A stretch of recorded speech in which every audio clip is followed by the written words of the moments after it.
हम सनातन पर गर्व करते हैं, लेकिन कुछ लोग, और अब तो कुछ नहीं बल्कि बहुत सारे हो गए हैं ऐसे, जो इस तरीके के कार्यक्रम आयोजित करते हैं। जब भीड़ जुटती है बड़े खुश होते हैं कि देखिए साहब हमारे कितने बड़ी संख्या में हमारे समर्थक हैं।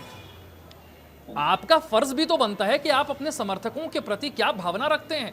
आप जानते हैं जो रिपोर्ट, पहली रिपोर्ट प्रशासन की तरफ से आई, वो रिपोर्ट कहती है कि बाबा के चरणों की धूल लेने के लिए दौड़ पड़े लोग।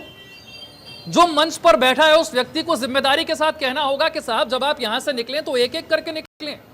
जब तक मुझे प्रवचन देना था तब तक ही आप मेरे थे और मेरे प्रवचन के बाद अब आप पराये हो गए, ऐसा नहीं हो सकता ना।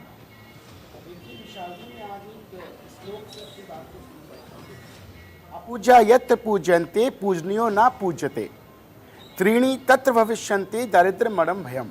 इसका मतलब ये है कि जो पूजने योग्य है और हम अपूजनीय व्यक्ति, जो पूजने योग्य ही नहीं है, हम पहले तो मैं कहना चाहूँगा विशाल जी, आप इस व्यक्ति को सनातन से ना जोड़ें, क्योंकि पहली बात ये व्यक्ति सनातनी नहीं है। क्यों?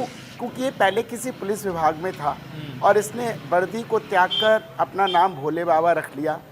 और मैं आपको बताना चाहता हूं कि जो तीन चीज़ें होती, जब आप अपूज्य व्यक्ति को पूजते हैं, जिसका कोई जो धर्म से कहीं से लिंक नहीं, कि इसका कोई गुरु नहीं, कोई इसका संप्रदाय नहीं, कोई किसी प्रकार की सनातन की प्रणाली से जुड़ा हुआ ही नहीं है, ये सिर्फ अपने आप को स्वयंभू कहते हैं अहम ब्रह्मा अस्मि, ये अपने आप को ही ब्रह्मा मानने लगा था। और ये व्यक्ति बोलता है कि मैं भोले बाबा हूँ। इसी प्रकार जो वहाँ पे भीड़ आई थी, मैं आपको बताना चाहूँगा, वो भीड़ का कारण यही था अंधविश्वास।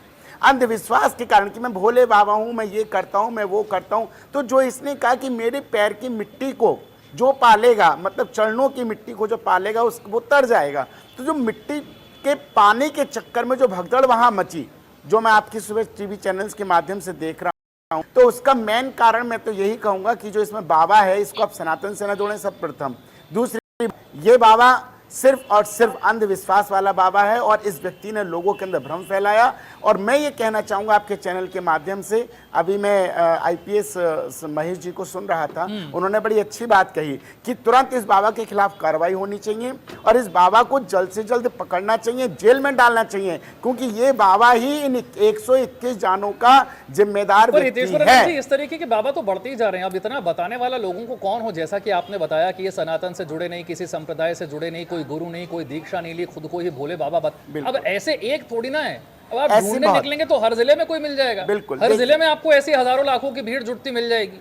इससे बचना, इसको लेकर जागरूकता होना, इतनी समझ होना, ये समझ को फैलाना, ये सब भी तो जरूरी है। जागरूकता करना है, इसके लिए समाज के अंदर व्यक्ति को पढ़ना पड़ेगा, ये समझना पड़ेगा कौन योग्य है, कौन अयोग्य है, कौन पूजने योग्य है, किसको नहीं पूजना चाहिए। जो अंधविश्वास फैला रहे हैं, मैं कहना चाहूंगा आपके राष्ट्रीय चैनल है, कृपया करके। कहते हैं सीधे तौर पर इन 125 लोगों की मौत के लिए जिम्मेदार बाबा भी है। बिल्कुल बाबा जिम्मेदार। अगर वो ये मन से ना कहते कि मेरे चरणों की धूल लेने के लिए दौड़िए, तो वो लोग नहीं दौड़ते और बचते, किसी को कोई मृत्यु नहीं होती, कुछ नहीं होता, सब आराम से हो जाता है। ठीक है, पूजा मिश्रा जी, कार्रवाई से संतुष्ट हैं आप सरकार की? बिल्कुल, और प्रार्थना करते हैं ईश्वर से कि जो वायरल है